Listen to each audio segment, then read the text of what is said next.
I'd pay millions to give Liza the wedding of her dreams. I'll tell you what. Why don't you put that money in trust for Colby? Well, all right. What am I going to do for you? Just love me. I do. Well, then I have everything that I want. You don't need to throw all that money at my wedding just to make it perfect. We had the cream of Pine Valley society at our last wedding, and it didn't mean anything because it was a farce.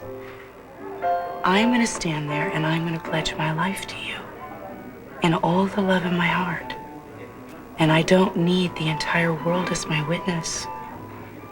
I don't need doves flying overhead or the Philadelphia Philharmonic playing the wedding march.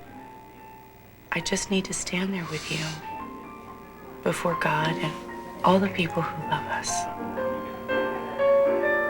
You can't top that, Adam. No, I can't. The woman I love wants a simple wedding, and a simple wedding she shall have. And very soon.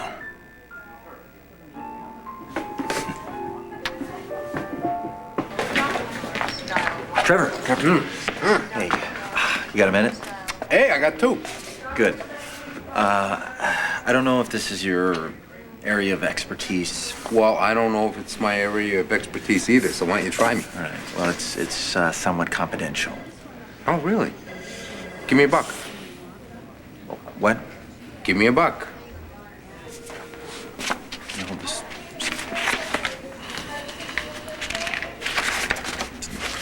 No, just one.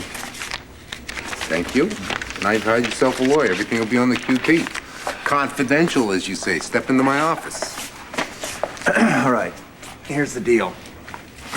About 8 months ago, a single friend of mine tells me she wants to have a baby. And I volunteered to be the sperm donor. Yeah? Made my contribution. She got pregnant, and we nice. had a deal where she would raise the kid on her own without any interference with me. And what's going on? The plan's going fluey, is that it? Well, now she says she's getting married, and she wants the new husband to be the baby's father. Oh, and you're having second thoughts. Yeah. Have you shared these thoughts with said lady? She knows exactly how I feel, but she wants to get married before the baby's born. Now that's gonna gum up the works and cut you out of the paternity loop. You're letting me off the hook. You make it sound like I'm some fish you're throwing back in the water. No, I just know how much you prize your freedom. I'll just swim on back out to sea, and you can tell your girlfriends about the one that got away. No. Adrian, we had a deal. 3-week fling, and then you were leaving town. Well, my plans changed. What do you know? I'm still here. Yeah, but the 3 weeks expired in January, and I didn't want to automatically assume that just because you were still staying in Pine Valley, that there would be an extension. Oh, so instead you just automatically assumed that I wanted out, and you cut me loose without asking me how I felt about it. No, you can't really infer that, Hey, you're busted there, counselor. You see, I remember not too long ago, we were just having the same conversation at the Valley Inn. And boy, did you ever read me the riot act, because I made a decision about our relationship without cluing you in first. Okay. We're two mature adults. Now, what we had It was just one of those things. No, Adrian. What we had was amazing. I don't regret a single second of the time that we spent together. But if it's over, then it's over. You're right. We're two mature adults. So from now on, we'll go 50-50 on the decision-making. Because no one, not even a woman who is as drop-dead gorgeous as you, is gonna make up my mind. Are you saying that we should pick up where we left off? I think it was somewhere around here, wasn't it?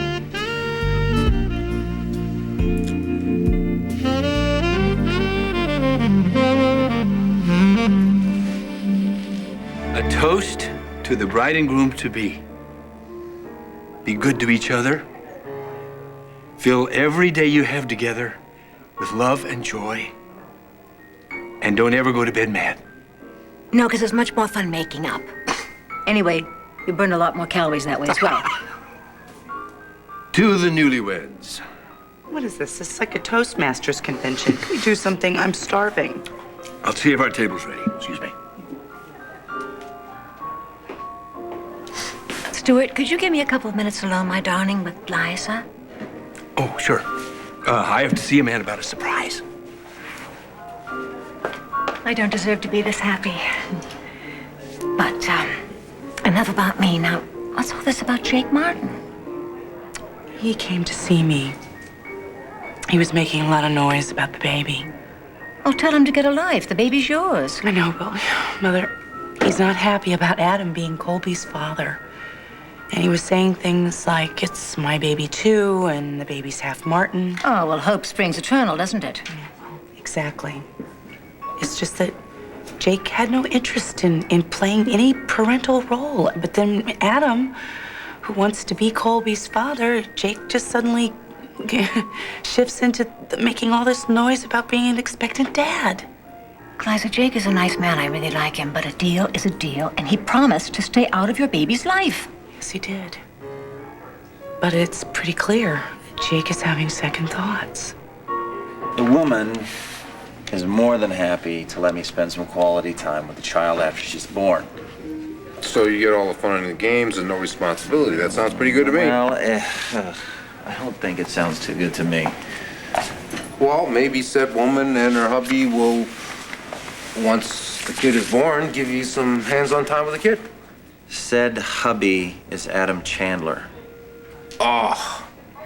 Oh, no. See what I'm saying? I'm a little bit more than nervous about the whole No, set. I can tell you things that he has done to Haley. I would rather have my kid raised by a pack of hyenas than get anywhere near Adam So Chandler. what can I do? I mean, he can marry her and be the legal father. He gets to put his name on the birth certificate. Yes. Wow, how can he do that? It's an old law. It goes back to William the Conqueror, the Magna Carta. It has to do with keeping heirs legit. Being a bastard was a big deal back then. So is there anything I can do to fight it? Oh, you bet your bippy there is.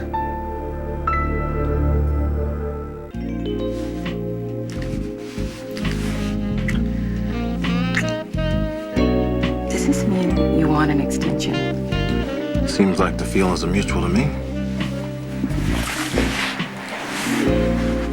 Belinda,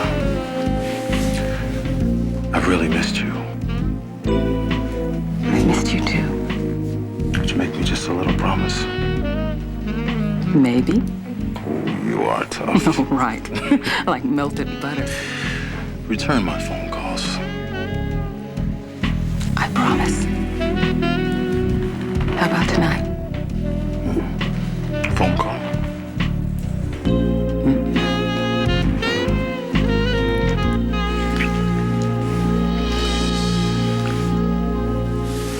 Well, if I were you, I'd talk to him, darling. I just don't want him to get all worked up. You gotta do something about this. I'm gonna pray. I'm gonna pray like I've never prayed before, that Jake just comes to his senses and the whole thing goes away. Oh, has that ever worked before, Liza? Come on.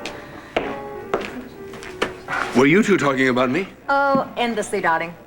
Why don't I believe that? No, actually, Liza and I were bonding. It's a sort of female ritual, you know, sort of like having your bikini line waxed, only less painful. Is our table ready?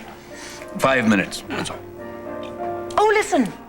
That's the song that Stuart sang to me on our wedding day. They're playing it. Stuart gave the pianist his request. He did? Yes. Oh, that dear, sweet, darling man. Excuse me while I go dance with my soulmate cheek to cheek. Bye-bye. And they said it wouldn't last. No, you said it. I didn't. Yeah, no, I was wrong, wasn't I?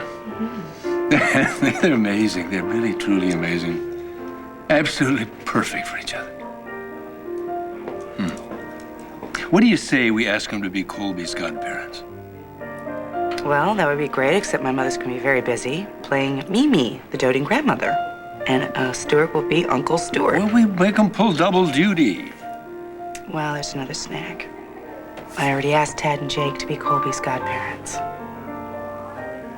Oh. Well, That made sense back then, but that was before we got back together. A lot has changed. Liza, I really think it would be wise for Jake to have less to do with our baby's life, not more. Don't you agree? There's a couple of ways you can handle it. First of all, you get a piece of paper, you write down that you're the father, you sign it, you get it notarized, and there you go. That's the way it goes. When the baby's Well, you born? can do it tonight. I mean, if you find a notary, the only hitch there is the lady has to go along with you. What if she won't? Well, then it hits the fan.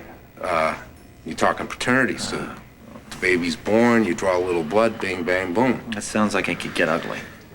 Yeah, but it's your kid we're talking about, not a beauty contest.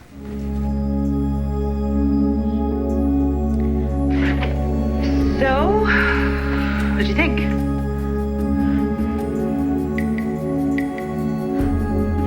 Ooh, I still have the touch.